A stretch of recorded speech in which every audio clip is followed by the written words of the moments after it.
episode 219, the expert series with sex therapist and relationship expert Shanna Monahan. Welcome to the pursuit of the perfect race. I'm Coach Terry Wilson, and with each episode, I bring stories of athletes to you that share their experiences at races in order for you to learn how to have your perfect race. We will hear stories from athletes of all ages, abilities, and races of all distances. So regardless of where you fit in, there's something in it for you. Thanks for spending some time with me today. Now let the pursuit begin. Hey everybody, welcome back to the Pursuit of the Perfect Race. Today I have the pleasure of talking with sex and relationship therapist Shanna Monahan, who has a private practice in Frisco, Texas, which is at friscosextherapist.net. She has an undergrad in psychology, a master's in clinical counseling, and is also an endurance athlete herself. She's been practicing... See, I told you I was going to fuck up. She's been practicing for 11 years so far. Welcome to the show. Thank you. And I've done 12 marathons. 12 marathons? Yep. God. I'm going for one in each state and DC, which is where I got to finally meet you. Yes. Yeah, we live right around the corner from each other, but I had to go to another damn state to finally meet you in person. But yeah. So this is a little bit different. We're actually in person. I know. So it's not like over FaceTime, which is my go-to, which is pretty cool. So where should we start with this sex and relationship with how I've seen this in all of my podcast episodes? All of them except for like one or two. I always ask, so how do you manage life-work balance? And then the spouses come up and all that fun stuff. It all comes out. Yeah, where should we start with all this? Okay, well, first of all, I'm going to tell you that by the end of this podcast, I'm going to say two things that's going to make every endurance athlete out there groan. Two total bummer things. What do you mean? That there will be 2 points. If nothing else makes you disappointed, there will be two things that I'll say that'll make everybody go, damn it! Yes. Yeah. That's the bad news. Spoiler alert. But yeah. Okay. So I guess probably the best place to start is the big question that, I always get about this is, what kind of effects do exercise have on drive, sex drive, or as some people say, libido, right? So the good news is that any kind of exercise for a sedentary person, so you're moving from, couch to 5K land kind of thing, any kind of exercise at all is going to have positive effects on sex drive. Because just at its base level, even a little bit of moving around per day, you're going to be raising the overall circulation and boosting a little bit of testosterone. So that's great. With moderate exercise, let's say 20 to 30 minutes a day, you're definitely going to increase your sex drive. But after that, there's a tipping point. Really? Yep. And what do you mean a tipping point? So there's a point at which, there's a point at which people go from casual athlete or trying to stay fit to really understanding that they are now an endurance athlete, right? So you're talking about people that do CrossFit for an hour a day versus 4 or 5 days a week versus somebody that trains 12, 15, 20 hours a week. Exactly. Or even 30 to 40 hours a week that I've seen. Exactly. Yeah. Yeah. So there's a point where it actually flips on its head and you start seeing a decrease in everything like that. So a point of diminishing returns. Yes, exactly. Okay. So studies have shown that with shorter bouts of exercise, you get an increase in testosterone and other male kind of hormones that increase sexual desire. But with prolonged exercise, more kind of what we call catabolic hormones versus the anabolic hormones, you start seeing higher amounts of cortisol. You start seeing higher amounts of a depletion of estrogen and progesterone, especially in women, that correlate to sex drive as well. Wow. Yep. That's womp womp point number one. So, say that where I can understand it. Okay. So there's short bouts of exercise, 20, 30 minutes, right? Even if it's intense, shorter, or under an hour, let's say, okay? And that's kind of like in the anabolic phase. Like you're working on strength, you're working on power, okay? Then on the other end, several hours of activity. So let's say like even a weekend brick. Like what you're doing there is more catabolic. You're doing, or people who do the long, slow runs, right? Things like that. Right. Yes.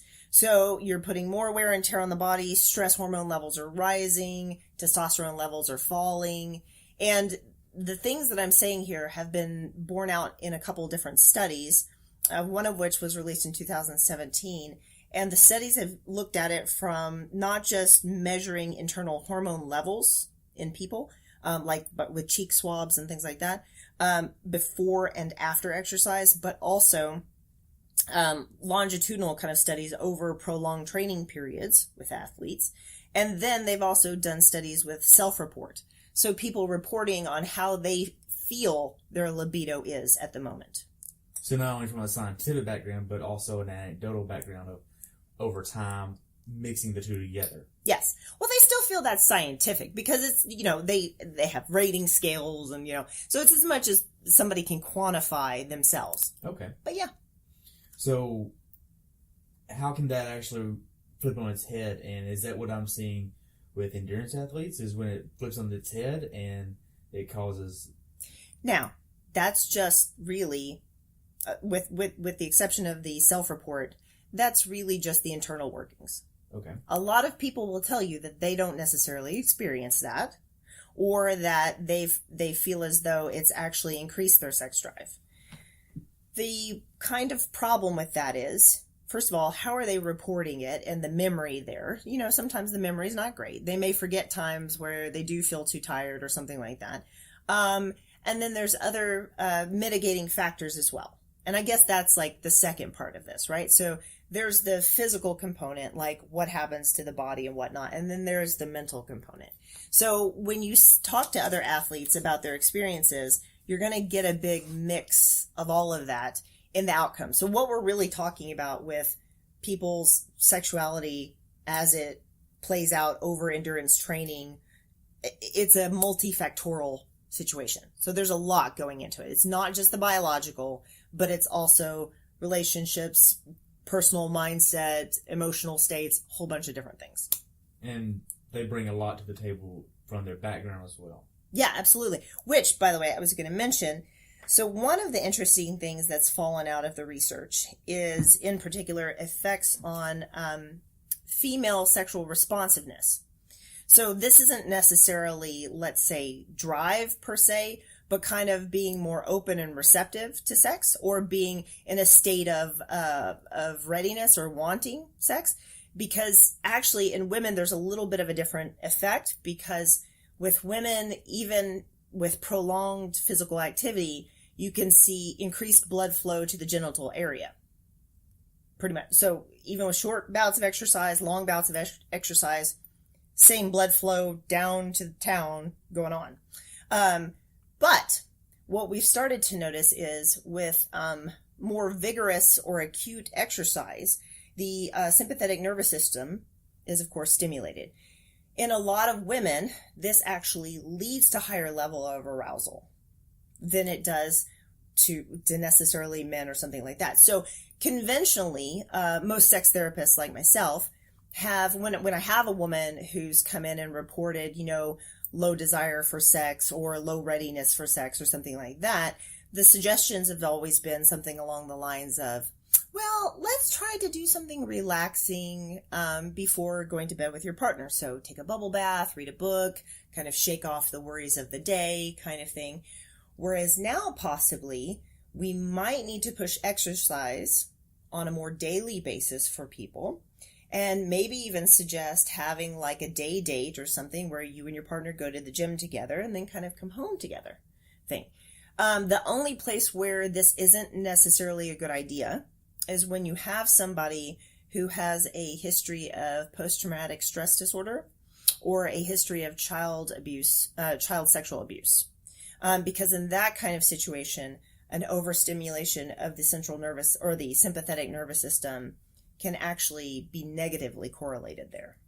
Okay, so for most endurance athletes, this isn't really the real point here, because from what I've seen, it's usually a married couple or a couple that's together, and they don't go home together at the same time. They don't go to work at the same time. Or if they do go to work at the same time, they go to different places in town. Yep. Or they might not even see them in person a lot. So, I mean, how does this really translate to people that don't have this ideal relationship where they say, you know, we can stop at the gym on the way to work together. I mean, because that's not really practical. Yeah, no, it's true. So, well, and that leads to the stuff that we're going to talk about later, but in that kind of scenario that you're talking about, which is, yeah, admittedly, the majority of people out there, like our lives just don't really line up like that, especially when one partner is an endurance athlete and the other isn't. Right. Right. Yeah, that's a big problem. So, but I'll support you. I'll support you. Yeah, yeah. Oh, yeah. We'll get into that. The air quotes you're doing there. Yeah. But the thing about it is this. Okay, so that goes a couple different ways. In one way, that sexual energy gets offset until later. And then when you do find your partner, God knows what emotional state you're both in at that point, you know? So that's dicey. Or, you know, the sexual energy keeps kind of being brought to your partner and they want nothing to do with that. And then that has a bad outcome. Or let's say, you develop, and we all know that sometimes this happens, you develop, an affair outside of the relationship with someone that is kind of in that timeline with you. So unfortunately, you know, you see a lot of relationships between coaches and trainees. You see a lot of relationships between, you know, exercise partners or something like that. And then, like, I know we talked about this a while back, but the jealousy between coach and athlete, yep, of the husband or the spouse, rather, because you're a female athlete yourself. I think you have a male coach. And then how does your husband see that coach relationship? Right. And then I coach females myself that are married. Right. How does that look on the husband's aspect? I mean, because it's like you're talking to him about your bodily functions that I don't even know about. Yep. He knew you had diarrhea before I did. Why? Why is this? Do you, as my husband, want to know when I have diarrhea? Yeah. Because I'm thinking not. Yeah, like, but my coach does. Yeah, like, oh, I knew that you were on the rag this week before your husband did. Right. But he should already know the timeline, but if things change, and now I'm over here planning, hey, how is this going to impact your race from a coach's aspect, but your husband doesn't even know to prepare emotionally for you being on the rag during the same week as your race. Like, yes. I know about that before your husband does. Right. Or your spouse. Like, yep. And that plays a factor of jealousy as well. Oh, absolutely. Yeah. Oh, jealousy is a huge, so when we get into the relationship part in a minute, like that is a huge component there. That's just, it kills a lot of relationships, unfortunately, because you can have a partner that's, and this gets into kind of some of the dynamics that I work with quote unquote regular people. I do, a large part of my therapy is infidelity recovery. Really? Yes. Didn't know that, did you? I did not. So a lot of times we start to kind of break down, this is the affair mindset, this is what happens with people, and we can, you know, if you want to discuss that in a minute in terms of relationships and endurance and stuff like yes. Totally, yeah, we can break that down. Got all day. So. Okay. So there's that. So that's all the physical or the chemistry kind of stuff. Oh, one other fun fact in here. Okay. So, a group of researchers in the UK, Cook and Cruther, came out with a report that brought up this evidence, and this is fun. So for those short, strength or power based workouts, right? So like your cross training or something like that, you can actually have a marked improvement in performance if you view violent or pornographic movies beforehand. Really? Yes. So they'd take athletes and they had like a max set on bench or squat or something like that. And then they'd show them clips of Rambo or, you know, Debbie Does Dallas or some shit like that. And they would completely raise their max, like by a significant amount. And then as, you know, a comparative subset, they took another group of athletes and they showed them clips of sad movies before having them live, and they couldn't even reach their max. So, not only does this tell us that you get a temporary benefit from a short boost in testosterone, but it speaks a lot about mindset, like pre-race or pre-exercise. Like, what kind of stuff are you telling yourself to pump yourself up versus... Are you saying watch porn right before the race? Yes, I totally am. Or in the gym. Pull it up on your phone while you're in an open gym with lots of people. That's always fun. No, I'm joking. God, no, don't do that. Don't do that at all. No.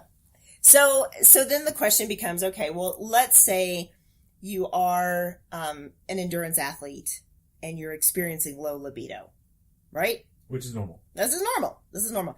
So what can you do about it? And here comes the second groaner womp womp kind of point, because I'm going to say the thing that everybody always says and nobody likes to hear.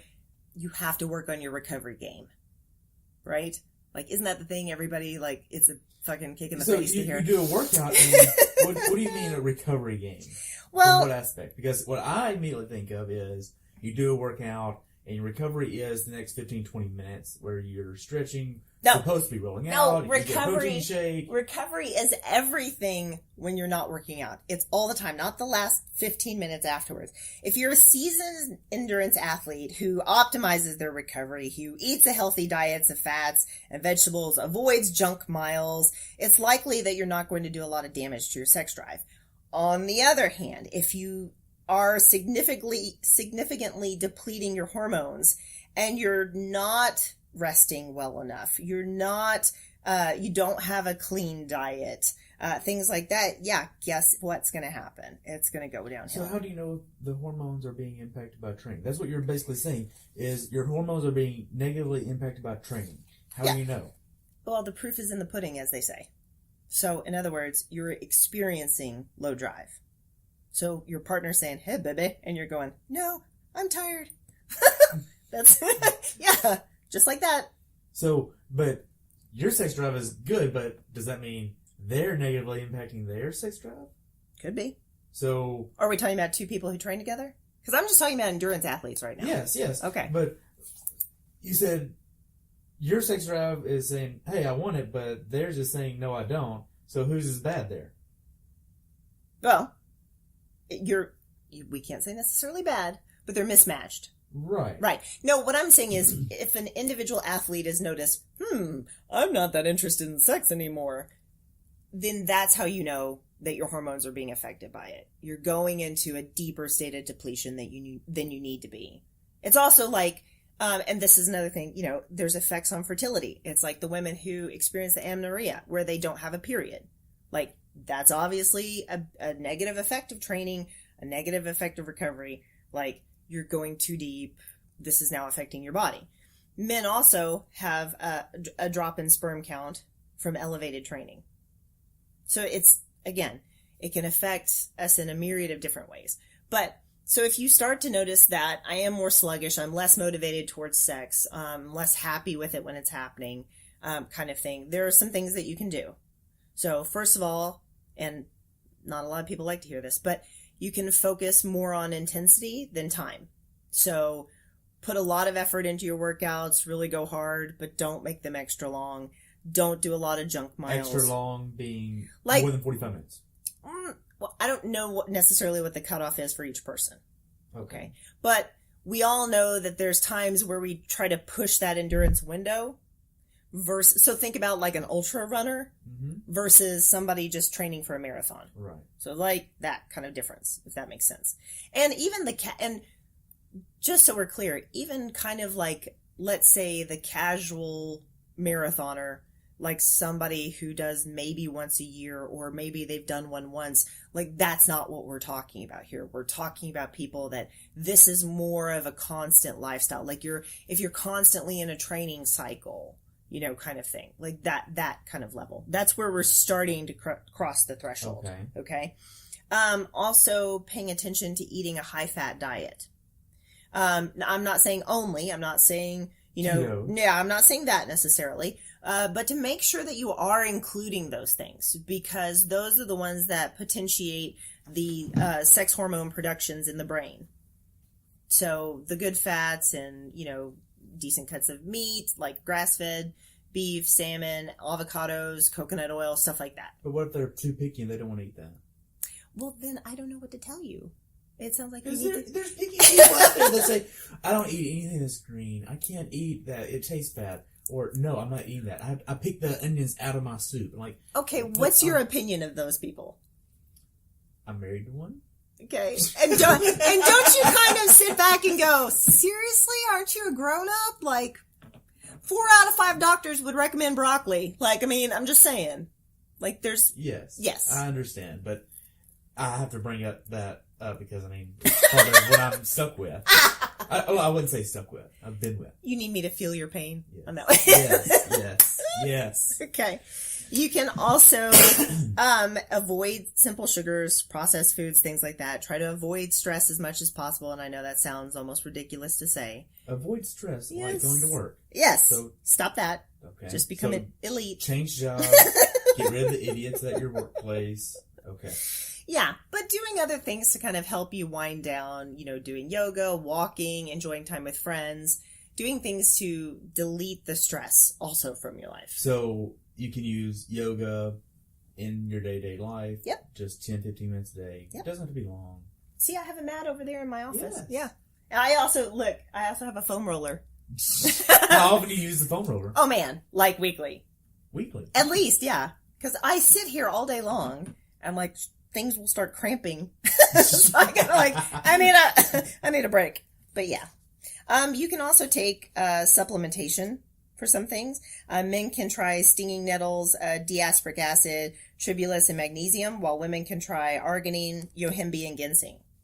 So, do I need to say that a little bit slower? Yes. Okay. So okay. Men, are these like multivitamins that they can pick up at Walmart? I wouldn't say Walmart probably, but herbal supplements that you could get from Whole Foods or something like that. Okay. Okay, so for the guys, stinging nettles, see, now you're making me all weird about it. Aspartic acid, tribulus, and magnesium. And for women, it's arginine, yohimbe, and ginseng. Also, the yohimbe, at least I know, increases blood flow as well. So there can be and this is scientifically backed that this is supported, I guess. I don't know if your doctor would recommend those things, but they do help support the hormone level production. Okay. So there you go. So do you want to know if you should have sex before a race? Yes. So, there's obviously some people out there that say, no, I have to wait until after the race because I need as much nut in my body as I can have, or whatever. I like the way you put that. Yes. Yeah. Now, there's no research behind it to support it. There's no research that says, yes, you will definitely do worse or better in your race if you have sex or not. So it really doesn't matter. Okay. One study did suggest that maybe faster runners have better sex lives, though. Really? Mm-hmm. Because the thing is, they said, our ancestors that chased down food more successfully would be rewarded with better reproductive success. So there's some evolutionary perspective there. And then a study in 2015 found that both males and females with faster half marathon times had ring fingers that were longer than their index fingers, a ratio that has been linked to more testosterone exposure in the womb. What does that mean? That just went really above my head. It's a physiological marker, meaning that while you were in your utero, you were exposed to more testosterone, so you probably have a higher level than the average bear. So does that mean sex drive in general is hereditary? Can be, yeah. So at least in part. So if my dad had a higher sex drive, that mean that's passed down to me? Look, there may not be a completely straight causative link there, it's almost that's like saying because my dad had, blue eyes, I'm going to have blue eyes. It's still genetics. It's still a toss-up. You bust out the table there? Yeah, the tree. Yeah, the tree. You have a 4% likelihood. Yes. Yeah. Okay. So, I know we've joked about this for a little bit. Yes. But I know we basically did this random question on pathetic triathletes. Yeah. And that was fun. And I know we've all seen the signs at races saying if you are still married, you haven't trained enough. Yes. Why is that such bullshit? Well, it's not bullshit. It's actually, a lot of people's lives. That's why it's funny. There's always some bit of truth in anything that's humorous, unfortunately. What do you mean, why is it bullshit? Well, so... It's like they didn't balance their life adequately enough. And then we could also go a little bit deeper and say, well, if they didn't train enough, that means they put the spouse second, and then they rated them second, which would be issues, and that's a real issue for a lot of people because it is true. Sure. So to me, first of all, right off the bat, I would say that we all struggle with balance. I don't care if you are an endurance athlete. If you're just a parent trying to hold down a job, you're fucking struggling. Like in 2018, that's just how life is. We're not really balancing anything. We're just kind of running back and forth, spinning plates, really. So if you add in, endurance training of some sort, it gets significantly more difficult, especially if you don't have a spouse that understands that, or even if you're trying to date. So are we starting the relationship portion here? I guess, because I was talking with my brother the other day. I'll say the other day, probably about a month ago. Okay. And I was sitting there saying, he was like, because I said, hey, I'm going to talk to a relationship expert about this. What should I ask? And he's like, well, how the heck is it even any different? I'm like, okay. Really? And like his mind wasn't like in my frame of mind. He doesn't understand this. He's not an endurance athlete. Yeah. And I was like, so it's basically like a part-time job where you have to put your phone on airplane mode and your spouse can't contact you. And you don't get paid. Yeah, you actually lose money. You lose money, and so to toe the line of an Ironman, you're more than likely going to spend about $10,000 on equipment, training, traveling, expenses just to get there. Yep. So there's that. Yeah. And then there's, hey, now then I want to spend 10 to 15 or 20 plus hours a week away from your spouse, kids, and now then I also want them to actually make dinner and help me prepare for this event and just be supportive. But they can't talk to me during that time, more than likely, and I'm going to be tired all the time, and I need your full unwavering support. And he was like, oh. Yeah. So. Now I get it. I kind of understand, but why would you do that? Yeah. Why would you put your family through hell for this? Yeah. And ask them to be supportive? Right. So, that's Okay, so let's start off with this. First of all, in this realm here, when we're talking about relationships, I'm just going to quickly say, there's two considerations to be made. There's somebody who already has a partnership, and then there's somebody who is single. They have unique challenges, both of them. Okay. So along the way here, I'm going to, toss a little bit in for the single people as well, because God bless them. But in marriages, here's one of the problems that I see is usually you don't start out as a triathlete. Right. You're not riding the bike to the altar. Or even better than that, you don't start off as a high-level triathlete. You don't start off as an endurance athlete. No. You don't start off like that. No. They might have mentioned, hey, I want to do this one day, but it's just in passing, and the other person doesn't think much of it. Right. So, so that raises a good point. Okay. So let's take, again, the couch to 5K kind of perspective, right? So suddenly somebody decides, I'm going to start doing this thing, and they start wanting to get active. So, in couples that have, been together a little while, like let's say 4 or 5 years. So 4 or 5 years into your marriage, you start deciding to do this kind of stuff. At that point, by that time, there is a little bit of a mindset that takes over. So at that point in your marriage, you've understand that this is like Thunderdome and you're both locked in the cage and only one may leave. There's this idea of scarcity of resources. What do you mean? So let's pretend we're married, right? Okay. So I say, hey, honey, I'm going to do a 5K. You're immediately thinking, great, I'm going to have to watch the kids. I'm going to have to buy shoes for you. I'm going to have to let you have time off. I know that sounds fucked up, but So your mind starts reeling through the costs of what this is going to cost me. And you as the partner kind of understand, if I even give this vocal or emotional support at this point, they may think that I'm sanctioning this activity and all of the buy-in. So a lot of times, couples don't even start supportive. They don't even say, hey, honey, that sounds like a great idea. They're just kind of like, whatever.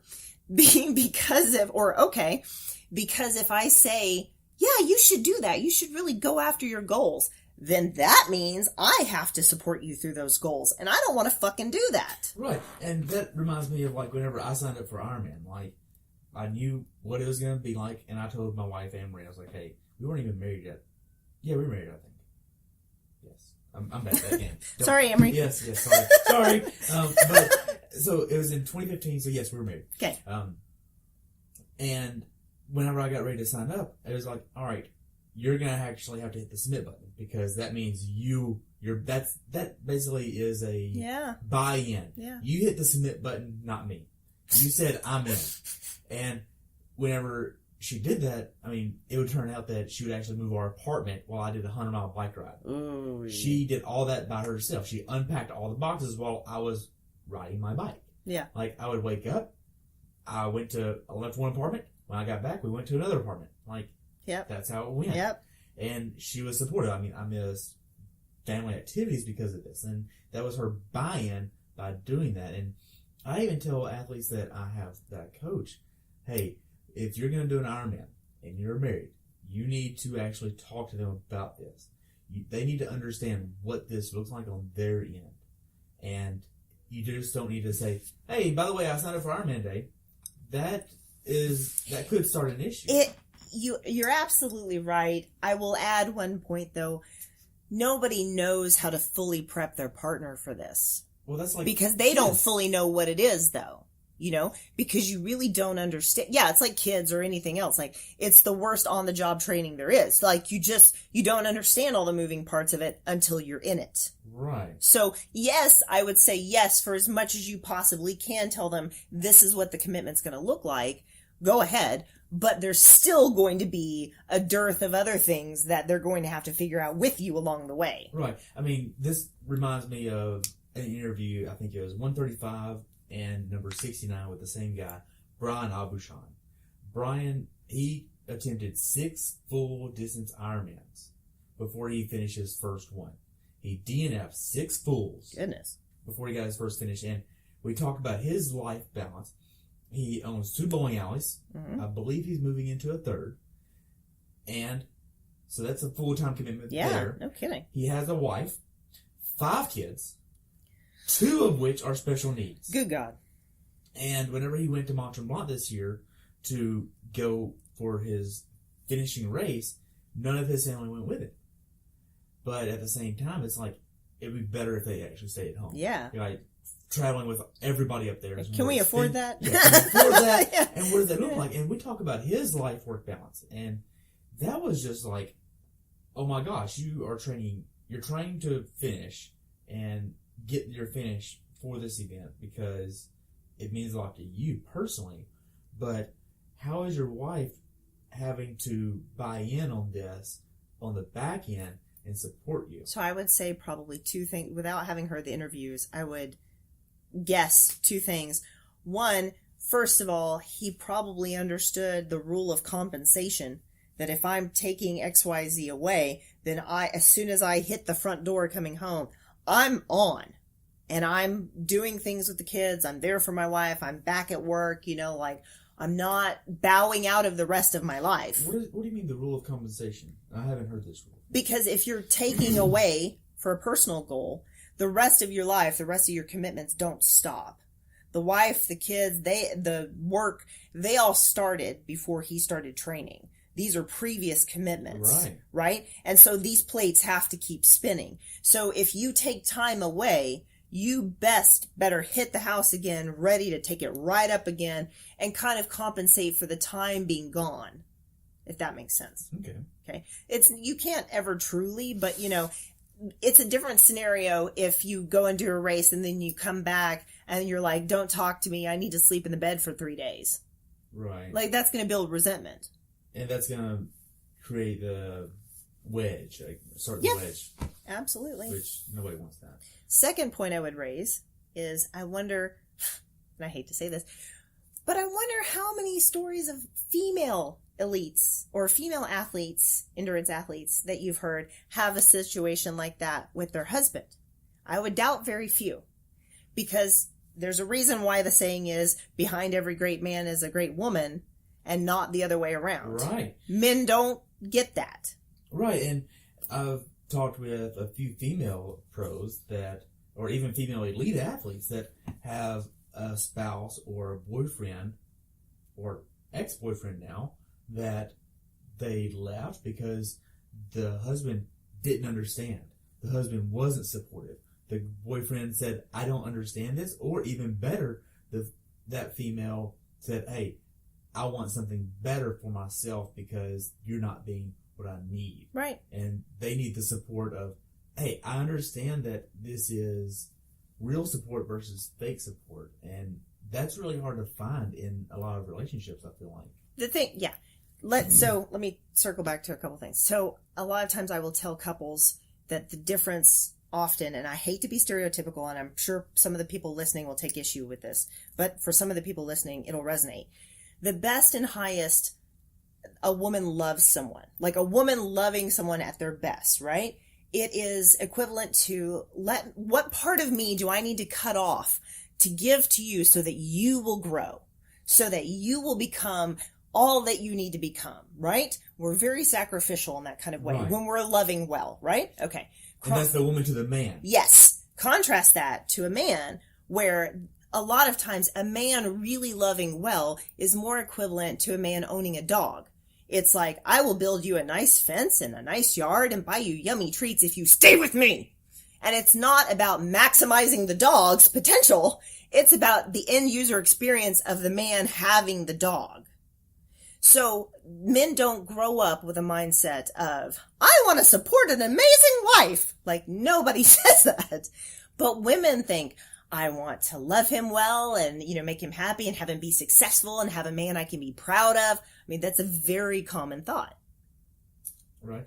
So that kind of made me think of something, and then I just lost that whole thought. I do that to people. It happens. So I can see that in a few different ways because it's like, I'm going to try to gain that thought back. Okay, while you're doing that, let me talk about married versus single. Yes, go ahead. Okay, so as we said earlier, a lot of times people start doing this stuff in the middle of a marriage. So you'd go from, I married one person to now I'm going to have another person that I have to get used to, which comes with a whole different set of commitments and expectations and responsibilities. Versus somebody who's single, already doing endurance sports, triathlons, things like that, trying to meet someone or have a significant person in their life. Oftentimes you'll hear them say, I don't want to be with another triathloner because I want to be important to them. But then for other people who are outside of the sport, it's either very difficult for you to make time to date them because I can't go out on a Saturday night. I have a long, brick to do tomorrow morning, versus being able to be somebody who doesn't do that kind of thing and have all the free time and all the availability in the world. Right. So now that Did you think about it? Yes. So in episode 172, I talked with a girl named Missy. Missy did Kona this year. Okay. And the day before the race is usually a big day. And Robbie is an elite marathoner. I mean, he says that he's not, but he ran like a sub 240. I mean, he's an elite marathoner. Yeah. He can run fast for a really long time. Okay. And Missy is an upper level elite age grouper. Okay. And she is an amazing athlete, an amazing person. And they have a little daughter, and they were all in Kona this year. The day before the race, Robbie got up, made the daughter breakfast, and then with the grandparents, he got them ready, and he left for the day. Okay. And that just really resonated with me because that allowed Missy time for herself to sleep in and actually get what she needed. And he was actually supporting her and sacrificing his time with her, sacrificing what he thought, everything, but she was able to actually get what she needed in that day, what she needed to be able to focus. Right. And because that was her day. But Robbie knows and understands that that race means a lot to Missy. Yeah. He understands that, hey, this is a big deal. She needs to be on her game. She needs to have X, Y, and Z in place. She needs to have the day to get her mind right, to focus on her nutrition the day before the race, to get everything she needs ready. I don't need to be here. Right. I need to get the hell out of town with the baby, with the grandparents, with everybody, and I need to be able to focus on them. And even though this is a big deal for her, she can handle herself for the day, and we'll come back later tonight because this is the best form of support I can give her is to take all of this stress off of her plate. she can sit in a bubble bath all day, then check in, lay out her stuff, and check everything, make sure she's good. And I'm not going to worry about texting her. I'm not going to worry about calling her. I'm not going to sit here and go, hey, honey, what do you want? It's more of, hey, for dinner, we're doing this, this, and this. I'll be back at this time. If you need anything that I can help bring out from town, text me. I'll get it for you. That's the real support versus other people that air quote support and say, hey, babe, I love you, but I'm going to wake up at whatever time on the day before the race, and I'm going to make you go to breakfast with me. I'm going to make you go get hamburgers, hot dogs the day before the race. Yep. And, well, I'm going to make you feel bad because we're checking your bike in late. Like, I'm going to make you really not worry about your race too much and get your mind off of it, which is actually going to give you anxiety, stress, and I've seen that as well, where husbands and wives don't really understand what it means to be supportive. Yeah. Where a supportive spouse will actually go, what do you need from me? Right. Or, hey, I'm going to go downstairs and get breakfast. What do you want me to bring back for you? Right. It's not, hey, are you going to eat today? Or what are you going to eat today? And like this. Yeah. That's not. Can I even make this? Yeah. Yeah. And it's a totally different level of support whenever I see somebody like Robbie truly giving support versus somebody else that doesn't give support. Yeah. Or fake support. Sure. There's levels of it, for sure. To me, that kind of scenario breaks down to, and so if you're, in a couple, first of all, the unique thing about that is they're both in it. They both understand the sport, the demands, things like that. So he has a unique position. But to me, that breaks down to almost like the question of, how do you like to be treated when you're sick? Do you want somebody to try to help you, bring you things? Do you want to be cuddled, loved on? Do you want to be left the fuck alone? I don't know what works for you. Please tell me how to love you in that instance, kind of thing. And so with race day, for somebody on the outside, so say there is a partnership where there's an endurance athlete and then there's a regular person, the regular person would hopefully, maybe proactively say, what kind of attitude do I need to have that day? Like, what do I need to be doing? If it's not second nature, ask. This idea of what he did basically is really breaks down to acts of service, and that's one of the 5 love languages. But that's, to her, if that's what she likes, if that's what really works with her, great. That to her is true support. To some other people, it would be, hey babe, you're going to do great. Let's, take you out to celebrate. Let me be there on the sidelines with signs, jumping up and down. Like, to other people, it will look different. So that really just means you need to ask if for the spouse should hopefully want to ask, how can I support you the most in this experience coming up? Right. And how can, so basically I know endurance athletes are going to be the ones listening to this. How can they encourage the spouses to ask that? You can start the conversation. Your partner shouldn't lose points because they didn't start the conversation. Right. I would really encourage you to adopt that mindset. Like last week, sometimes somebody posted, I think it was in Pathetic, about how they were about to do no, it wasn't. I think it was in an ultra running thing, that they were about to do a 50K. And they were really upset that it was in their hometown, that none of their family were going to be there to cheer them on. And they asked, should I be heartbroken about this or should I just suck it up?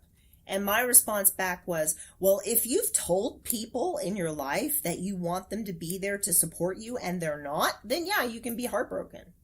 But if they don't know that that's what's on your heart and that's what would make you feel good, then, like for me, my husband doesn't come to my finish lines. But at the same time, you need to verbalize that. And I feel like some people don't want to verbalize things. Like, pride gets in the way a lot of times. It's not just pride. It's also this expectation that if someone loves me, then they'll know. Yeah. Well, I mean, no, they won't. Oh my God. My dad, I'm going to throw him under the bus. He does this awkward sideways hug. And he never says, I love you. I have never heard him say, I'm proud of you. Like, that sucks for me. Yeah. And I've had to live with that. But then it's like, okay, well, why? Like, do I need to verbalize things more? Do I need to say things more? But then he was like, well, I don't say that because you just know. Like, I love you. Like, but so that goes back to the love languages thing. So look, here's the thing.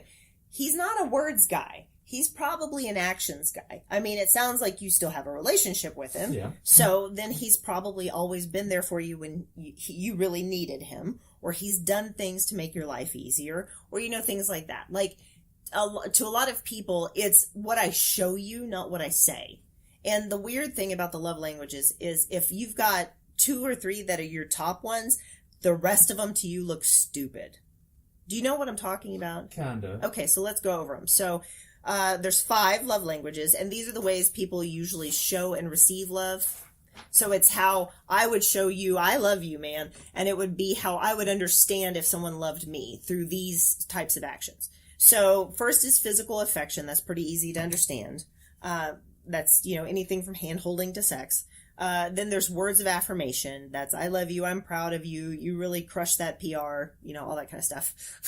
Right. And then there's acts of service, like what he did for her. That was literally none of it for him. So he might have enjoyed being with the kids, but he was doing it all. It was not what he would have wanted to do. He was doing it specifically for her end user experience. He had an end goal in sight, which was the best for her. This is why sex doesn't count as an act of service, because we're both on some level enjoying that, hopefully. So you can't really say that. Right. So, and then there's quality time. So going to concerts together, dinners together. Again, that one you're both sharing a wavelength. You're both enjoying something together. And then there's gifts. That's pretty self-explanatory. New bike, new shoes, new helmets, things like that. Right? Okay. Hopefully it all fits. Yeah. Hopefully it's the one you wanted, not just what was on sale. So you could see if somebody's like, if you want to hear it from him and he's like, that's dumb. He may be the kind of guy that says, people say shit all the time. That doesn't mean that it's true. So for him, it's the steadfastness. It's the certainty that dad will always be dad and he's always going to be there for me. To him, the way that he shows up in your life proves that he loves you. Right. Yeah. So anyway. So that made me actually think a little bit. Yeah. So with sex in general, could it be different because what if the woman never gets her end goal? Orgasm. Yes. Okay. What do you mean? What if she's never experienced it? I mean, like ever? Ever. Okay. But she says she has, and she probably fakes it. Like, how would that play into her desire to want to have sex? So let me just frame this up here. So we have a woman who's married or unmarried. Okay. Who's never actually experienced an orgasm. Right. But when she has sex with a partner, she fakes it, or she just never gets it. It's never achieved. Okay. Well, let me ask you, if you had sex your entire life with people and you never had an orgasm, would you want to keep doing it? No. There's your answer. It's not really that confounding. Right. It's really difficult for men to take that perspective because for women, orgasm's not a guarantee. Like going into a sexual experience, even with a partner you've been with several times, it's not a taken for granted thing that you're going to come. Like for guys, like 99.9% of the time, if you're wet and concave, I'm going to come. Like it's not that difficult. So it's going to happen one way or the other. I mean, the only reason I even think about this is because I read the book Girl Wash Your Face. Yeah. I know it's for girls, but whatever. I read a lot of books. And in that, Rachel actually talks about commitment to the O before you have sex. Yep. And the husband was like, I am game for this. Because now then, we're going to go until you get yours versus I get mine. So the thing that I like about the way that you're phrasing that is you get yours. A lot of women forget the you part, that it is actually still our responsibility partly to have an orgasm.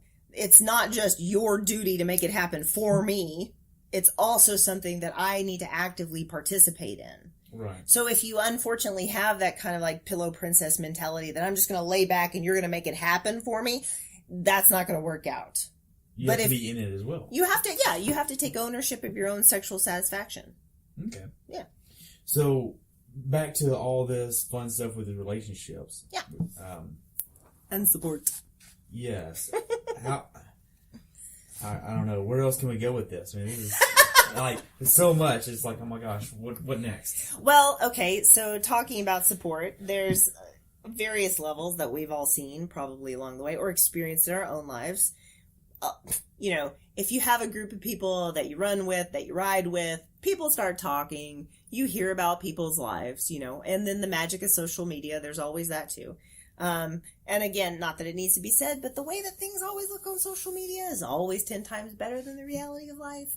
I find that it's always the people that are crowing about their relationships that they're usually pretty shitty. I don't know about you, but that's just anecdotal. So we see people who get, let's say, nominal levels of support. So nominal, what do you mean? Yeah, that's great. Go run. But then there's nothing else that happens that translates to I support you. So it's just kind of like, yeah, that's what you do. So it's more just like kind of neutral. Okay. Like I'm allowing it, but I'm not really supporting it, if that makes sense. So the people that, hey, I'm going to wake up and go run, and they stay in bed. Yeah. They don't even roll over and fart. It's just like, okay, whatever. Oh my God. So it's not like they have a treadmill and they wake up and go watch TV at the same time they're on the treadmill. Right. Like that's a little bit of support where, hey, we're still spending time together. I'm playing on my phone while you're on the treadmill. I see you run. Hey. Right. Hey, good job, babe. Yeah, true. And then, okay, so let's consider that like sea level. And then down from that, we've got the dirty, nasty layers below sea level. So like the first level down from that would be somebody who just kind of like slowly blocks these attempts, or undermines emotionally, their attempts to take on endurance training. So someone who says, I just don't understand why you do all that. That seems terrible to me. And that's the first level of bad. Yeah. Okay. Like we're starting into bad. I don't understand why you do that. Let me give you a great example from my own life. My mother-in-law. My mother-in-law does the 3-day walk for breast cancer. Do you know what that is? Yes. Okay. So she has probably one of the largest teams in the Metroplex. Okay. And one night at dinner when I announced I was going to, and to me it was a big thing, I told my family, hey, I've signed up for my first marathon. She goes, well, how long is that? And I said, well, it's 26.2 miles. And she goes, I just don't know why anybody would want to run for that long. And I looked at her and I thought, well, I don't know why anybody would want to walk with a bunch of bitches for 3 days, but okay, you seem to like it. Right. I'm not saying shit about what you do, but. See, and if you compare and contrast that to if she would have had empathy with that, she would go, wow, that's awesome. Yeah. I'm proud of you for making that verbal commitment of saying you're doing a fucking marathon. Or even to say something even more neutral like, wow, that must take a lot of dedication from someone to do that. Like she didn't even, like the thing you said earlier about like, she didn't even have to like support me really directly. She could have just said something that sounded supportive. Yeah. But no, she made the mindless comment that was actually very hurtful. Right. So there's that. Or then, just the, I just don't, I don't understand that. That just seems terrible. Like, why would or you come back from a ride or a run or something and you're a little tore up and they're like, yeah, why do you keep doing this to yourself? Kind of encouraging you to stop. Right. Or at least being critical. Or if you get injured, they're like, well, that's what you get. Yes. Yeah. Oh, yeah. That's super common. Maybe you shouldn't be doing that crazy shit to yourself then. Yeah. See, look what you done. Or, how about this? The spouse that liked you better when you were fat. Don't train for a marathon, then you're going to look like a stick. Like, that's happened. Yeah. Or, hey, why are you doing CrossFit? Because now you're looking better than me. Exactly. And the threat, so this circles back to the whole coaching thing. The threat, again, of you're getting too close to the fence. I don't want you to get outside the fence. Stay here with me. Kind of thing happens. And it happens with women too. The threat thing. I like how you phrase it. You're looking too good. That's here. right. Get back here. Hey, you're looking too hot, and you might go see somebody else that's right. on your level. That's right. And then the jealousy of, well, hey, you can go through Instagram and start finding other people that are in your world. God, yes. And if you start liking things that you shouldn't quote unquote like, yeah. Oh my gosh. Oh, social media is the worst. I've heard lots of women say that a pot belly on a man is a good insurance policy. Really? He ain't going nowhere. Nobody wants his fat ass but me. Yeah, straight out. Yeah. That's why so in my previous life, I was a confirmed gym rat. Like the cardio thing, like that's kind of a second life thing. But before, like you'll see these weightlifter guys like, Arnold Schwarzenegger painted brown in a bikini, banana hammock kind of thing. And their wife looks like a dump truck. Like, no offense, but they don't necessarily have partners that you would think would go with that exterior. They don't necessarily go for that. Usually because those guys actually have a very low self-esteem, and they go for a woman that understands that, and she kind of has a little low self-esteem, or because they're in the gym training all the time, she's at home taking the kids, and she doesn't do anything for herself. And so you see this kind of like imbalance a lot of times. Yeah. And that can happen too, with the triathloning thing, is like you have a guy who's really like high up in his age group or whatever, and then you have the wife at home that's always holding things down, and she's not able to really go to the gym or doesn't want to or whatever, and so you see a little disparity there. Wow. So what would you actually tell athletes for advice on if their spouse doesn't support their actions of being an athlete then? Hold on. There's one lower level. Oh, there's a lower level. Oh, God, yes. Oh, God. Because I've known many athletes that actually get punished for doing the things that they do. Yeah. I've known people who've come home from, ultras, from bricks, things like that, and their spouse screams and yells at them, throws things on them that's like, well, this is your problem now since you've been gone. Now this is for you to take care of. Hey, here's the kids. I'm going to get my nails done. And I'll be back in 8-9 hours. Yes. So it's my turn now. Good luck. Yeah. Yeah. And I've heard stories of people being forbidden to go to races anymore. Yeah. Yeah. Oh, yeah. Like there's some, but again, let me just pull over and say there are some really deep, systemically wrong issues in your relationship if this is where you've gotten to because of endurance training. Like it's not just the activity. There's a lot of shit wrong. Yeah. There's some interpersonal stuff, and yeah. And let's not forget that a lot of people go off into endurance training to escape a bad marriage. Right. That's a big thing. That's like the article that you sent me. Yep. What was it? Midlife crisis. Yeah, midlife crisis is called the endurance sports. Yeah, that's the new thing. Yeah, because, it's somebody who's decided, I'm going to change my life, and they're escaping the morass they feel their life has become, and they throw themselves into this very intense training that takes a lot of money and things like that. And it's the new equivalent to getting a divorce and buying a Porsche. Yeah, because they're basically leaving all of their worries behind. Yep. Wow. Adios. So, okay. So what can a partner do if they want their partner to be more supportive? Is that what you were asking? So if they're in this situation where their spouse isn't supportive, and on any level, regardless of which one, what's something that you would tell them to help out? Well, first they need to have, I would say they need to have a lot of overt conversations. Overt. You went above my head again. Okay. Where you sit down and you very plainly address what's going on and how we feel about it. So not just, well, I've told him or he should know, or I've brought this up tons of times or something like that. When I hear people say that, they usually haven't directly addressed something. They've usually made passive-aggressive comments. Probably while they're in the shower and the other person's getting ready. It's just something in passing. Yes. And or kind of shitty comments because they're angry, and that's not really going to hit home.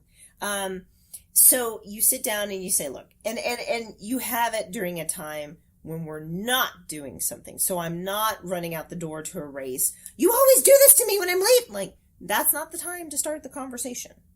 In the middle of conflict is not the time. So outside of that, when you're both calm, sit down and say, look, here's what's going on with me. Okay. I feel like you keep missing these major parts. Oh, all right. So let me pull over and do another therapy thing real fast. So I always tell my couples that there are 3 parts to every communication. And this happens with anybody, any communication you ever have, right? Okay. First part is the nonverbals. So that's eye contact, body language, tone of voice, everything.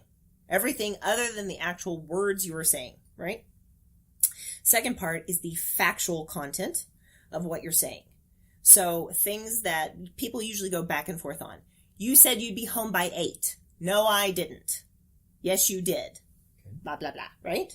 And the third part is the emotional content. Emotional content. Oh, I know. This is news. So this is what people usually think they're conveying when they talk about the facts. However, they're not. So when you waltz in the door at 8:45 and your wife says, you said you'd be home by 8. What she's really trying to tell you is, I can't trust you. And she thinks she's telling you that. Now, when hold on. Just to get off a little bit. Yeah. So I read the book, The Art of Listening. Holy shit, that was like, I had to gnaw on every paragraph for like a day. It was so damn dense. But I walked away with this. What you're saying is, even though I catch myself asking, what is my wife meaning by what she's saying? Yep. And I don't really look at what she's saying. I look at how she's saying it. What is she's trying to portray by saying what she's saying? And that's what you're saying by the nonverbals. The nonverbals, a lot of times, I really don't recommend couples should get off into the weeds with that, because what they can, first of all, they can't throw them out. I've had some couples say, tone shouldn't matter. I should be able to say whatever I need to say to you, and however I deliver it, you should be okay with it. Well, no, that doesn't work. That's not how this works. That's not how any of this works. No. Yeah. Second thing is, sometimes when I get people to focus too much on the nonverbals, then they're trying to crystal ball their partner. What the fuck? What mood are they in? Is it okay? Do I need to do more of this? Like that kind of thing, that's not a good deal to get into either. But there's a middle ground. There is, and it's tapping into that emotional content. So I try to encourage people more to say, hey, here's how I need you to know I'm feeling by what just happened. So I had this couple recently who said, he'll put the kids to sleep, come downstairs. We'll wait. Beforehand, we'll watch a movie after the kids go to bed. So, and he says yes, and that's the plan. He'll go up, put the kids to sleep. He comes downstairs, and I'm sitting here waiting to start the movie. And then he starts puttering around doing some shit for 20 extra minutes. Meanwhile, I'm getting frustrated because we agreed this is what we're doing, whatever. And so when he cruises by, what she would do is go, well, why don't you go ahead and fold the laundry now, too? And now then that would be somebody like me. You said go fold the laundry. Now I'm going to go get the laundry and go fold it. But I didn't pick up on the sarcasm, and I don't care about it. No, exactly. And when you deliver it in a shitty sort of way, or you could have picked it up as irritation. She's irritated and wants me to fold the laundry.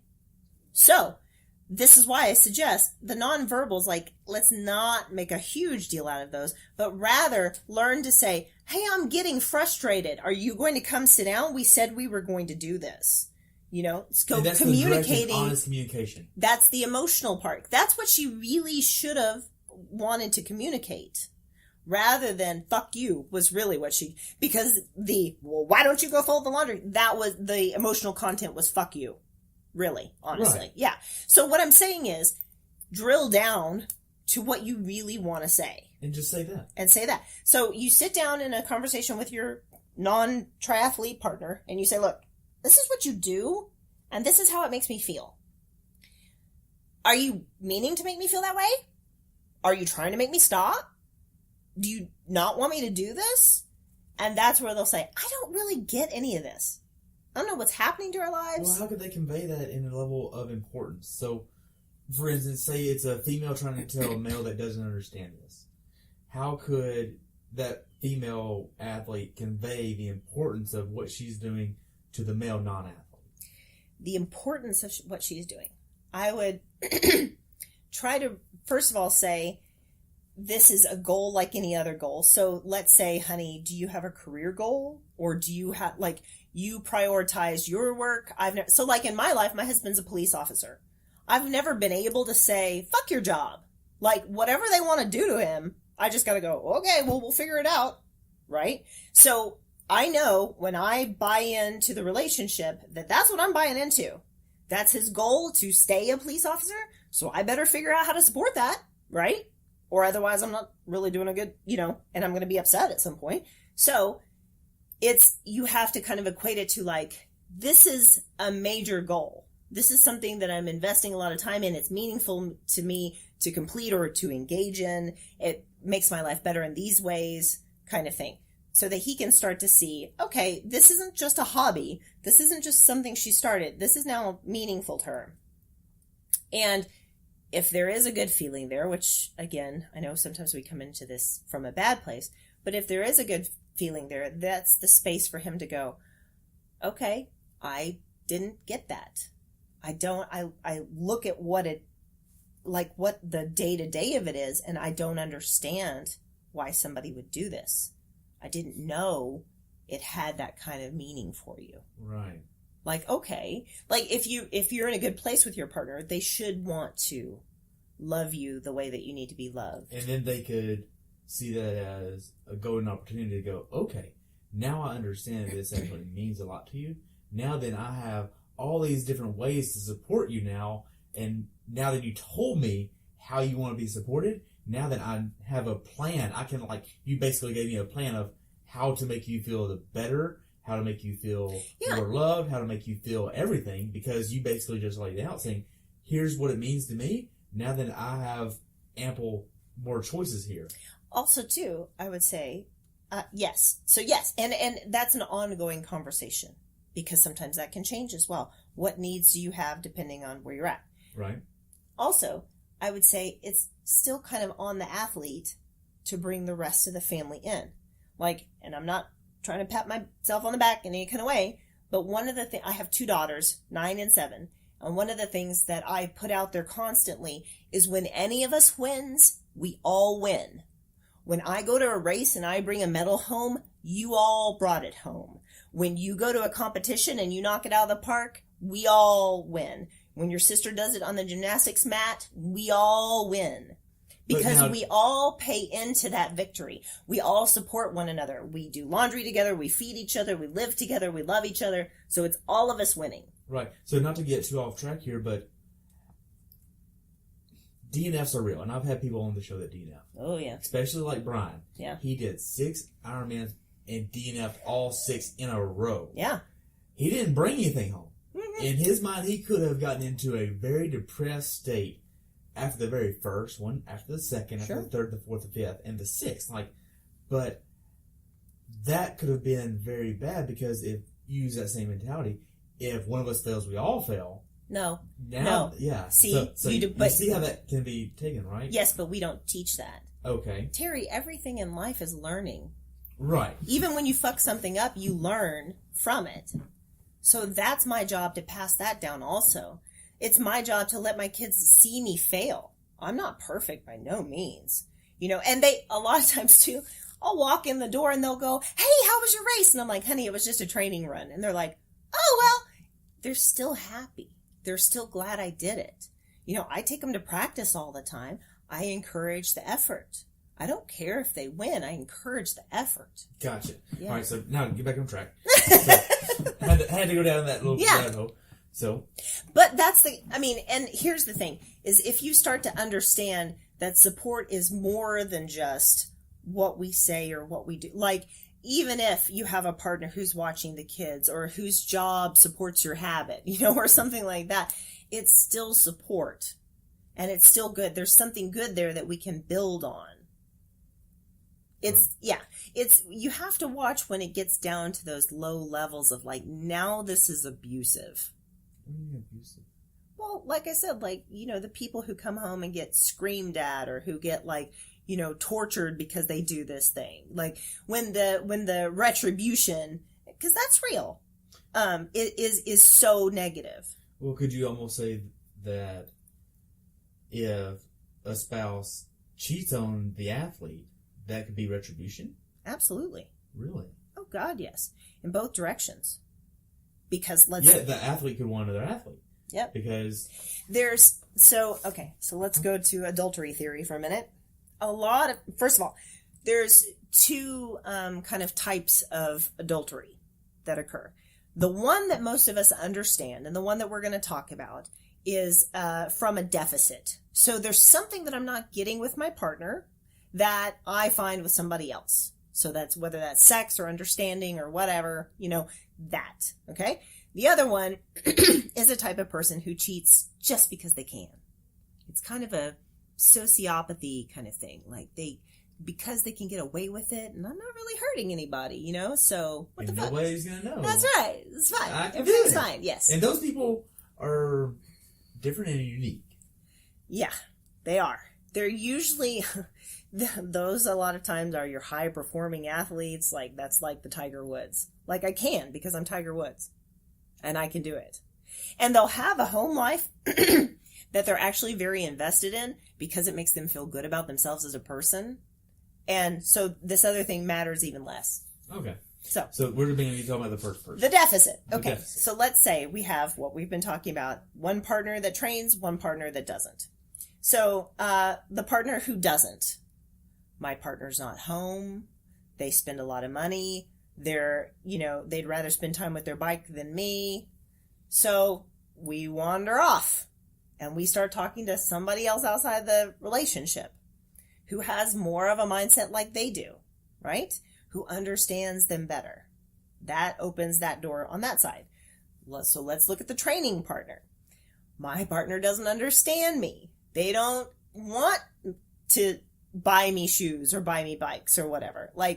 So then they start talking to another athlete. Oh, well, they understand me. Da-da-da-da kind of thing. So we start to have these tunnel vision where we focus in on what's just missing in the relationship and think that someone else would do it better.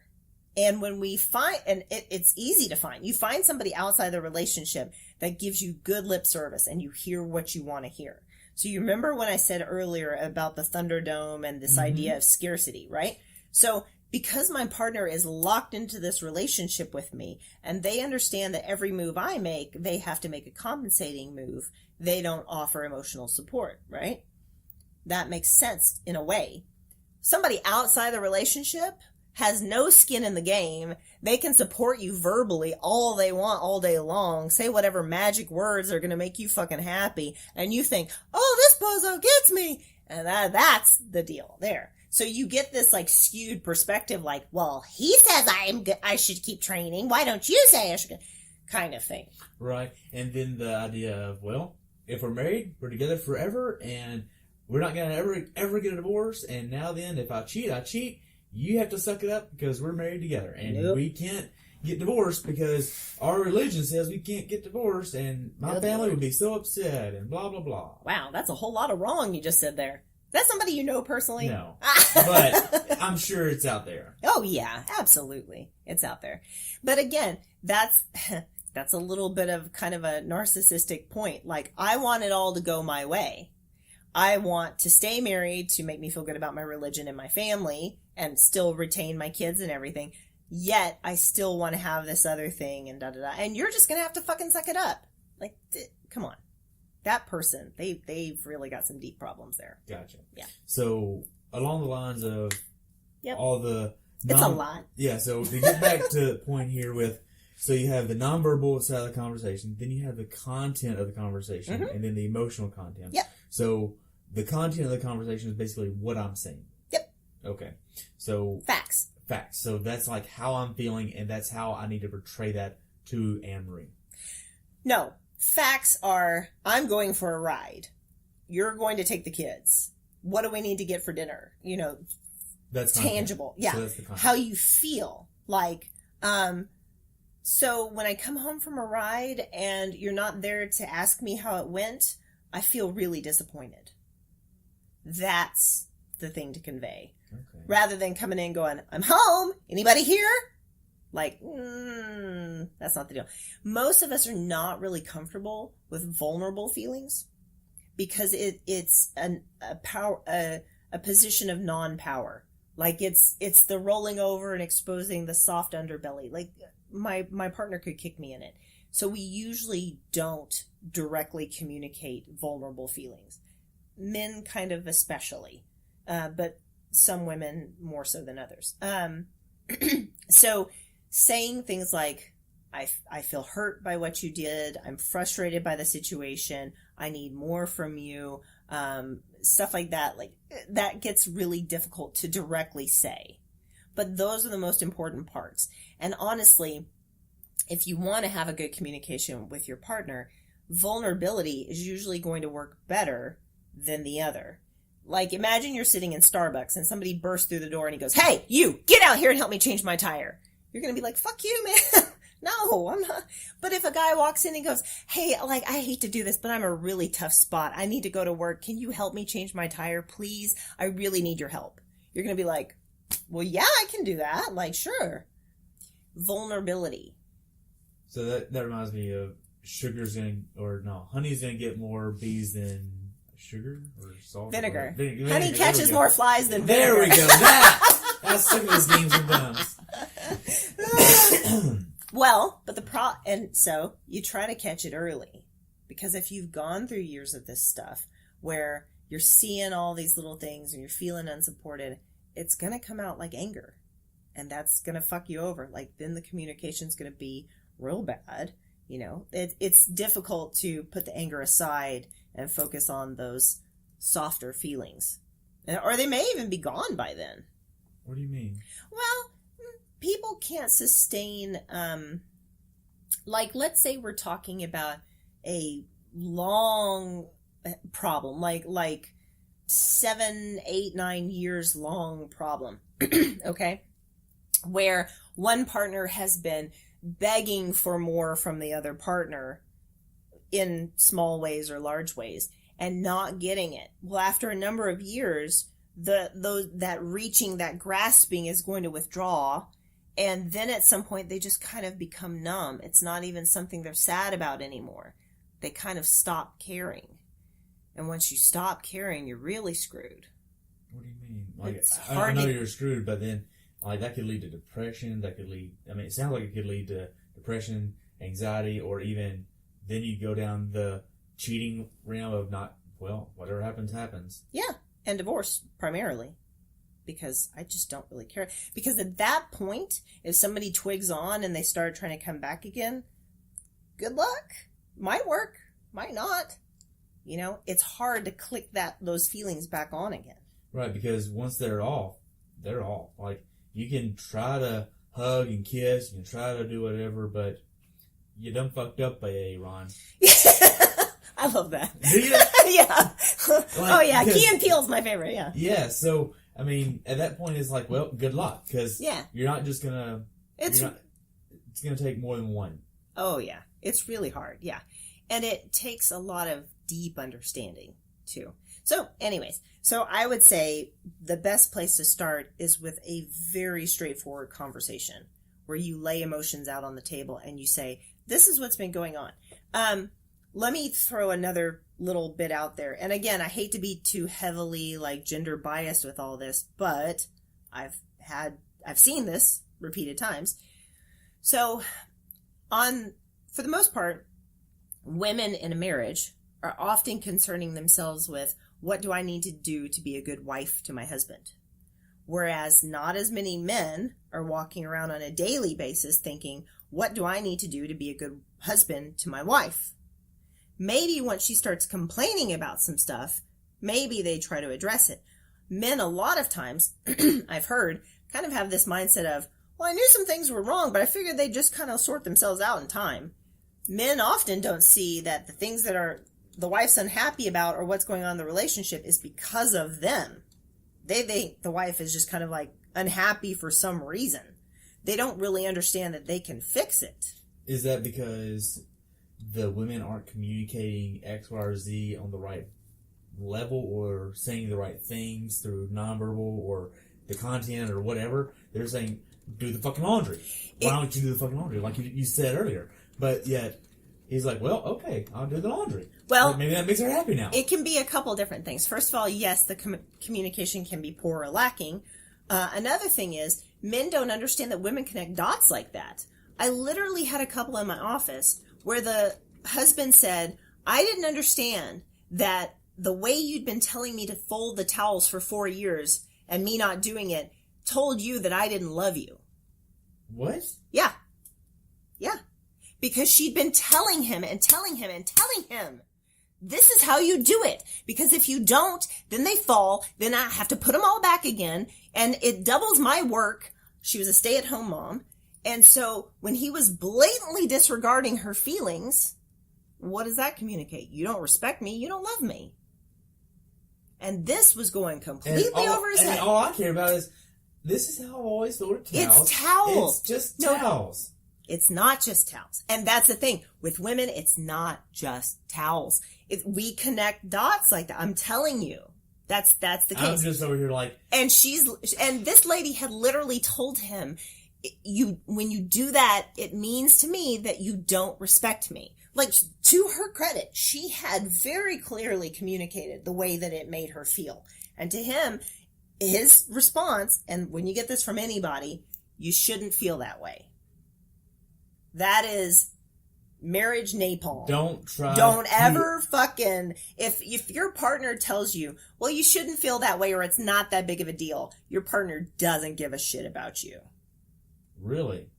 So things to look out for is... I mean, that is a big red sign. You shouldn't feel this way. Right. Wow. Okay. So, I mean... Because I do. Just based on that, I mean, I can remember growing up, the way me and my brother folded towels, we were all... Like, if my brother said, hey, I got the towels in laundry, I was like, immediately, well, fuck me. Because now that I know exactly how he's going to fold the towels. He's going to take the towels and shove them under the sink. Yep. Because guess what? We don't fucking fold towels. It doesn't make sense. You're going to unfold them to use them, and then you're going to put them in dirty clothes to get washed. It doesn't matter if they're folded nice and neat. Nobody gives a fuck about the towels. It doesn't matter. Well, if nobody in the house cared, then it doesn't matter. Yeah. But if your partner cares, and if your partner's saying, this is what happens to my life when you don't care, and you ignore that, seriously, or you tell them, that shouldn't matter? What is that saying? Right. Like, I mean, that's actually pretty powerful if you think about it. Right. But that goes back to the whole idea of you need to have direct, honest, clear communication about how you feel, why you feel it, and what it's doing to you. Right. Now, he could have definitely said, I feel like that's a bit much. They're towels. I don't understand why this should bother you. And she would have to lay it out, this is why it bothers me. And for him to go, okay, well, this is why I've been doing it this way. And she could say, yeah, but here's what happens. Like, you can still break it down further. It's not, look, I'm not saying that the first person that complains wins. Not necessarily. But it's an opening point. Right. And what you just basically said by saying what you did is each person needs to have a really deep level of empathy with each other. Yeah. Like, you need to not... You should really love your partner. And you should really care how they go through their day. And if you're fucking it up, you should care about that. I mean, these are not large concepts here. I mean, this is pretty easy for most people to understand, that if you're in a marriage or something relationship, that you should kind of give a shit about how your partner feels. Now, I understand not all feelings are really valuable. I mean, there are some that get in the way. And I've even worked with couples to be able to say, I know it's stupid, but this is how I feel. And that's fine too, if you own it. Right. So, to kind of change subject a little bit, go with the feelings and all this, how can an athlete's race or workout be impacted because of how their spouses are making them feel? Okay, so this goes back to what we were talking about before we started this, is in my mind, there's often two kind of types of athletes.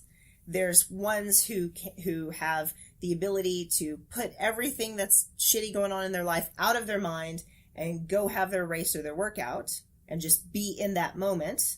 Or even, like you said, use the difficulty as fuel, right? Right, you can do that. Right? And then there's the group that if they have crap happening in their lives, they bring it all into the workout or into the And that's race. where I've had athletes on the show that get into some training rides where they just emotionally break down crying. Yep. Or even in races, they'll get to that mile 70, 80, 90 on the Ironman race, and they're just like, they haven't talked to anybody in miles, and they still have 3 hours left on the bike, and they're just sobbing on the side of the road. I mean, that's happened. I mean, it's crazy, but it's all because it can be linked back to how their spouse makes them feel. It's not crazy if you start to understand that with all of this stuff that we're talking about, from the door to the floor, from the sex to the relationship, it's all where the mind-body connection comes together. We're not just a body functioning without a brain. We're both. We are an emotional system and a physical system, and they both interplay. Even to the point that I've done yoga or had a massage and just started crying. I wasn't thinking about anything sad, but I had like hidden pain and trauma in my body that was released through the work that I was doing. It's going to come out somewhere. Like, yep. The idea of bottling things up for years and years and years. You can do that for a little bit, but something small can happen, just minute, and all of a sudden, it's all out. Oh, yeah.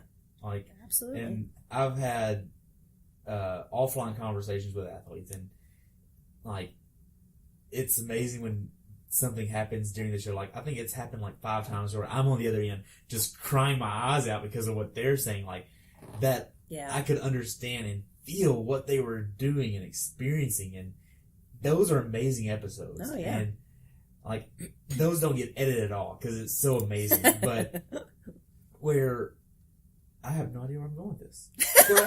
Squirrel. Yeah, I got nothing. That's okay. I got nothing. What were we talking about before we got off? How spouses make people feel about the race. Oh, or right. The athlete in the race. Yeah. And how the spouse made them feel. Yeah. And how they deal with that. Yeah. So I would say this: if you can't shrug it off, if you don't have like the mental toughness to just focus or whatever, I would say this: focus on the parts of the situation that you can effectively change once you're off your race or workout or whatever. So, in other words, if something like, let's say, my partner drops a bomb that, we're going to have to move in 3 months. And that's crazy to me, and it's upsetting and all this kind of stuff. So right before I go for a race, right? And I can't really put it out of my mind. So I would try to focus my thoughts on stuff that makes me feel capable, powerful. So I would think things like, well, we're going to have a talk. Or, first thing I'm going to do is start searching for job opportunities. Or, let's start to look at some positive aspects of this. Or, something like that. So that I can start to focus on what I can do in an active sort of way to help make myself feel better about the situation. Because you can't focus on the partner, really, or changing them so much. And you can't really keep focusing on the negative feelings that the situation have generated. But you're trying to control how you feel about how you feel about that. Yes. Yeah. You have to start to talk yourself into a different mental place unless you want to bomb your race. Yes. Wow. Okay. So how would you even start doing that if, say, say your spouse drops like something very bad on you right before a race? Right. Well, again, focus on what my plan is going to be afterwards.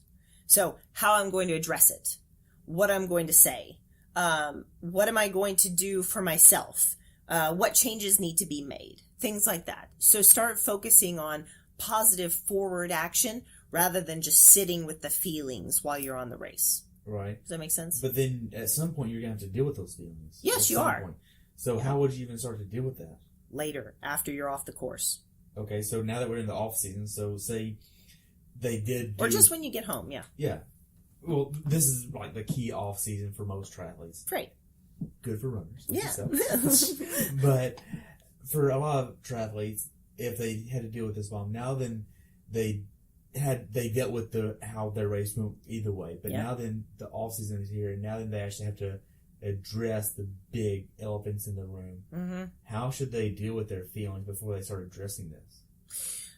Well, you should start to sit down and ask yourself, where are these feelings really coming from? Are they coming from just from what happened, or are some of them older and deeper? So am I bringing any baggage into the situation? So let's say, my husband told me he wanted a divorce right before I left for a triathlon. Okay, well, that's going to freak me out, and that might hit my abandonment. There goes my fucking race, thanks. Right, yeah. So that might hit my abandonment buttons, okay? Well, if I sit down and say to myself, this may feel extra worse because I felt like I was abandoned by my father.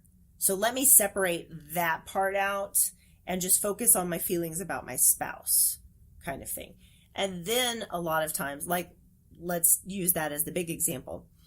I would start to ask, what feelings are really worthwhile and helpful right now, or what feelings are valid and what really aren't? Because in that kind of situation, I've noticed a lot of people have the sting of rejection or abandonment, even when it's a partner that they don't really want to hold on to.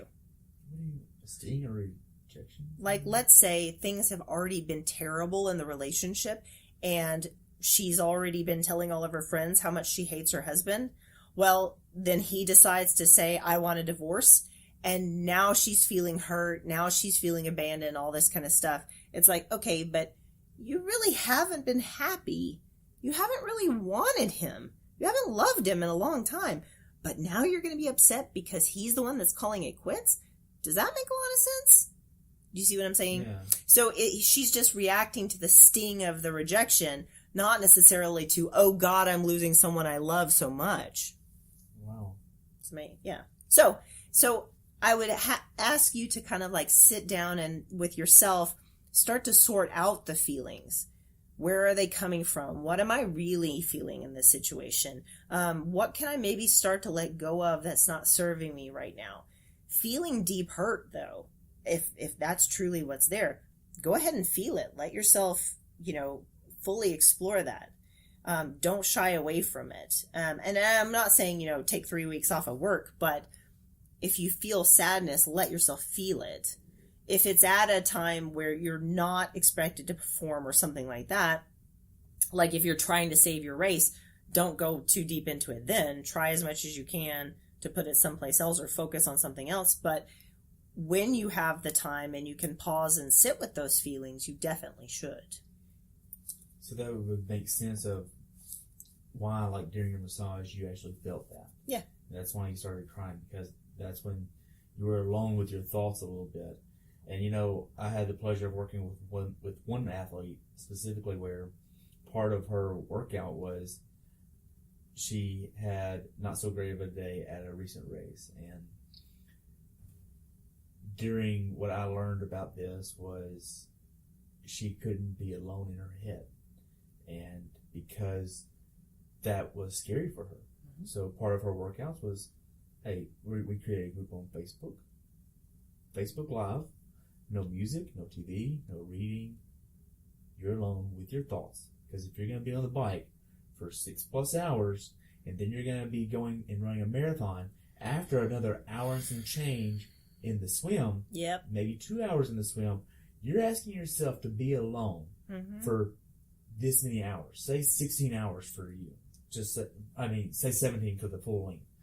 But if you don't have the ability to sit in your head for 17 hours alone without working out, yeah, how do you think you're going to work out for 17 hours and not really talk to anybody? Yeah. And then we just started doing 30, 45 minutes at a time where you're just sitting there looking at the camera, not doing anything for that long, and just being alone with your thoughts. Yeah. And a lot of people think that's scary to do. It is. But you look at some people that says, okay, I'm going to go for an hour run. Where's your music? No music. Yeah. Like, now then, what are they doing in their head? Yeah. They're sitting there playing. I mean, they could be thinking of memories. They're having fun. Oh, sure. They're not thinking one bit about running. Yeah. They're thinking about everything else but running. Oh, yeah. I get some of my best creative ideas running. I do. And even if you do listen to music, you might have, like me, I know I do. I just listen to it on, like, low, and there could be a period of 30 minutes where I have no idea what music is. Exactly. I don't even know what that song was. Yeah. Yeah. But you're like, okay, it's just background noise. Yeah. And now that I'm in my own little head doing whatever. Yeah. Did I leave the toaster on? What do I need to do today? Man. Yeah. So we covered quite a bit about all this fun stuff. And some not so fun. Yeah. What did we leave out? Like, what do you want to make sure we actually cover? Oh, man. I think, if we tie a bow on all of it, it all comes back, especially the relationship stuff, it comes back around to the fact that people who do this kind of thing, endurance athletes, there's so much more that goes into training and performance than just physicality. I mean, it's sleep, it's nutrition, it's relationships, it's support, it's everything. Your emotional health is just as important as your physical health. And to neglect that kind of thing, it's going to be a detriment to you. If you have trouble at home, if you have trouble in your family, it's going to impact your training. You have to pay attention to it. Running away from it's not going to help. So, I mean, there's always a swim, bike, run, the transition, the nutrition is known as like the fourth discipline. Mm-hmm. But you're saying emotional health is shortly right after running. Absolutely. Because if your emotional health, it doesn't really matter about the nutrition. Well, and what? It's linked. Yeah, Because, absolutely. I mean, any of it can bomb you. We know that. Because with all of the athletes that you've interviewed, when they tell you, here's why I had a bad race or here's where I struggled, it's all across the board. Right. It could be anything, right?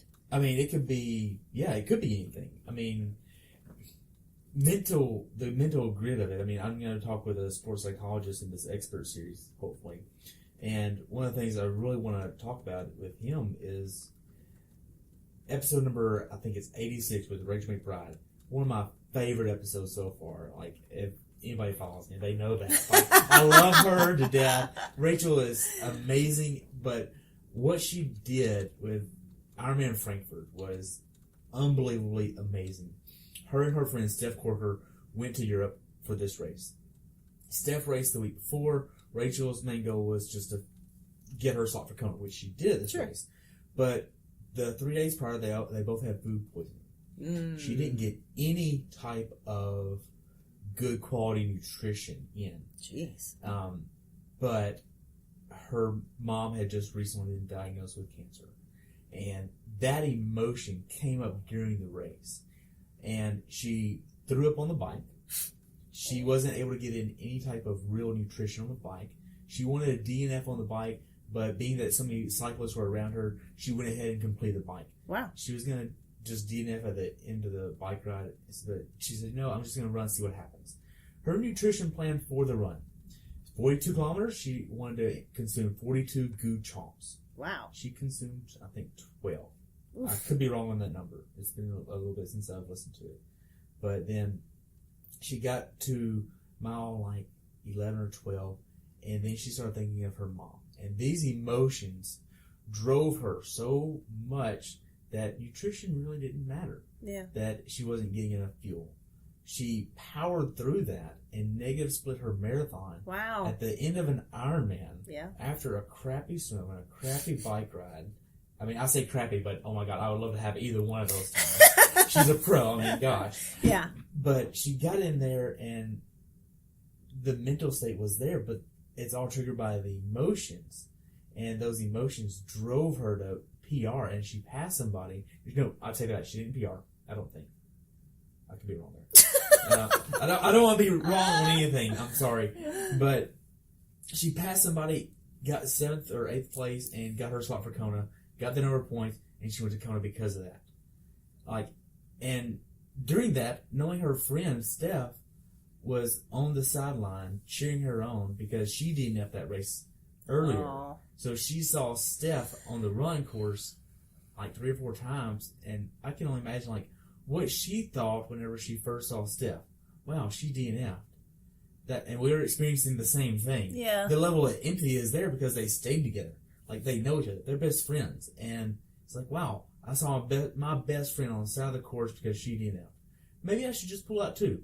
That is a car that could be, hey, here, yeah, I'm done. Pretty easy. Yeah, sure. Pretty easy. I can pull this car really easy But now. then you could also say, I saw my best friend cheering for me. I better not. Right. Yeah. And that's what she did. I mean, that's one of my favorite episodes. So there's so many dynamics in there, and that proves that nutrition really isn't that important, but mental grit is more important. Can be. Can be, yes.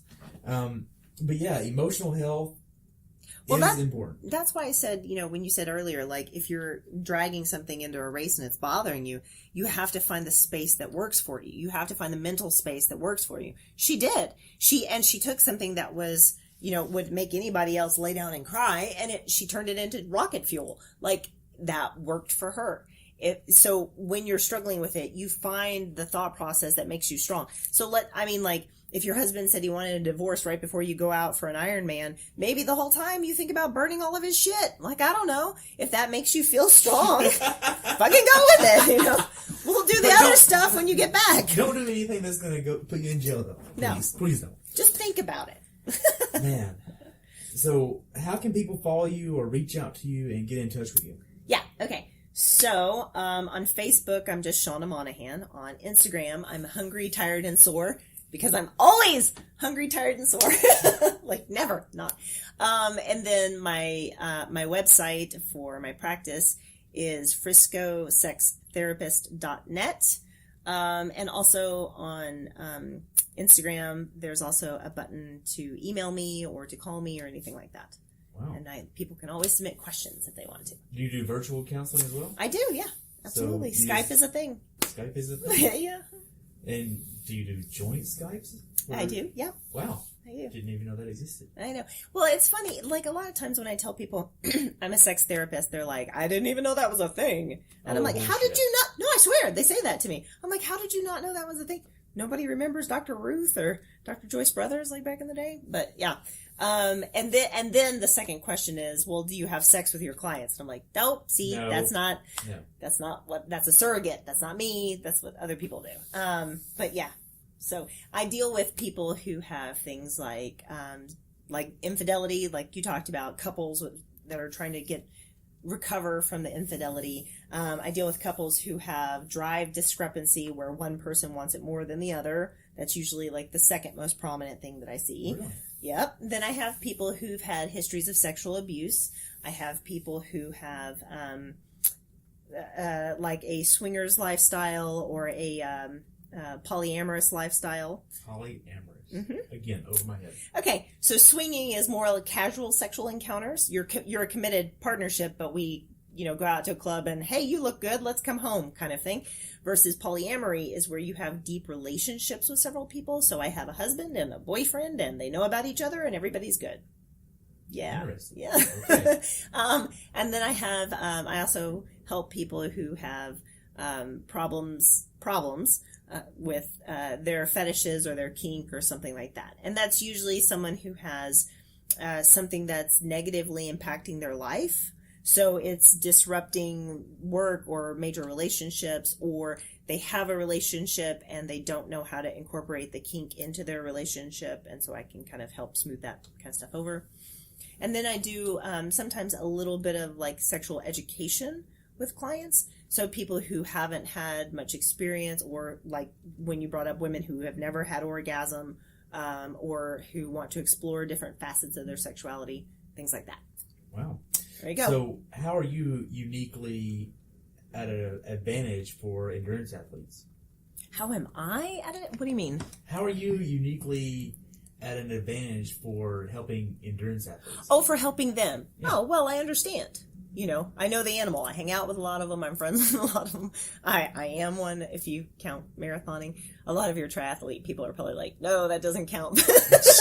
You're only out there for 4 hours. Barely. Exactly. Only 4 hours. Talk to me after yeah. No, I know. But yeah, no, I understand that. I've also done, worked with some people on a little bit of like sports psychology. I had a client one time who was he was a triathlete actually, and he was experiencing a lot of fear and hesitation getting back into the run after having some minor heart complications. Uh-huh. And so we kind of worked through those anxieties and how to manage that and get back into the training cycle and not let them impact his training. Wow. So, yeah. That is awesome. So, to wrap everything up, being that you actually race, I get to ask the question. Ask me the question. Awesome. That's a question. What's your definition of a perfect race? God, that's such a big question. I would say probably one that I felt great about. And I've had, and that usually always includes the element of PR. So like that's one way to measure it. But then also if you just felt good about your effort, had fun while you were doing it, our weird definition of fun as endurance athletes. So 2 occasions stand out. I did the Phoenix Marathon in Mesa, Arizona a couple years back. And it was an overall elevation loss, which was nice. And as you're running into town in Phoenix, the orange trees were blossoming and it smelled beautiful. And the finishers village was fun. And I was with a bunch of people that I liked, and it was just a great time from start to finish. And then Marine Corps that we were just at. Yeah. That was great. For the first 16 miles, I was doing great. Started feeling like I needed to throw up at mile 17. And as soon as I crossed the finish line, I did throw up. But other than that, everything was great. Had a great time, good experience. I loved that there were a ton of people going through it with me. It was like just a school of fish the whole time. Like there were no breaks. The marathons where I space out from people and I can't even see the runner in front of me, I get real demotivated. I'm like, what am I even doing? And kind of lose it. So that element of Marine Corps was nice. Wow. So yeah. Well, Shanna, it's been great, and I'm pretty sure we're gonna have another episode sometime. I like that. Awesome. Can people support or send you questions? They can send me an email, I guess. I mean, or they can just reach out on I was about to tell you MSN Messenger. Why? You are old, man. Oh man, but I don't use that anymore. I guess because I was just on there looking for something yesterday. Okay. But I'm on Facebook Messenger. That's the best thing since sliced bread. So I contact almost everybody for the interviews. Email me or just text me. If people send their questions, that can make up the bulk of the next episode. Yes. That would be great. Instead of just me just going. Rambling. This is completely off the cuff, but it's been great. Thank you. Awesome. Thank you. Thanks for tuning in today. I hope you were able to learn something from today's episode. If you enjoyed the show, please take a minute to leave a review on iTunes or share it with a friend. Be sure to subscribe so you never miss an episode. If you'd like to see pictures from this athlete's race, learn more about who I am, what I'm doing, or be on the show yourself to share your story, check out my website at CoachTerryWilson.com. Until next time, continue the pursuit.